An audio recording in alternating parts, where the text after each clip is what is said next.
Mummy બોલો બેટા. જય શ્રી કૃષ્ણ, જય દેવ મહારાજ, જય દ્વારકાધીશ, હર હર મહાદેવ. કેમ છો બધા મિત્રો? મજામાં? સ્વાગત છે તમારું અમારા મિની બ્લોગમાં. આવી જાઓ મિત્રો, ચા અને ભાખરી ખાવા.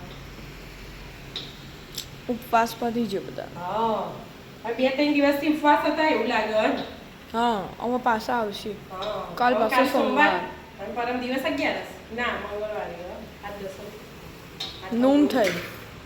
કાલ દસમ ને 11, સોમ ને મંગળ 2 દિવસ ઉપવાસ પાછા. હા હા. હા, આઠમ કર્યું એટલે 11 તો કરવી પડે. કરવી જ પડે. હા, કાલ કેટલું મસ્ત વાતાવરણ હતું નહીં?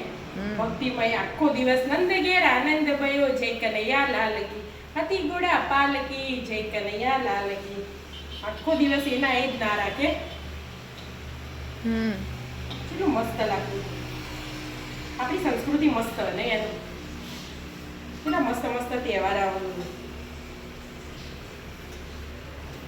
ભાખરી બનાવો. હા, બનાવી દેતા. સારું. બીજો બધો શું જતા? જો શ્યામ રાત્રે આવ્યો છે કે 1 વાગે. ઊંઘ્યો હજી? એ તો ગસ ગસ આવ્યો ઊંઘ્યો. ઊંઘ્યો. હમણાં છેલ્લા શ્યામ હતા. હા, એ તો નાયો. બોલ, દહીં થઈ ગયો તો ને એટલે. બસ તમે ભાખરી બનાવી દીધું તો. હા,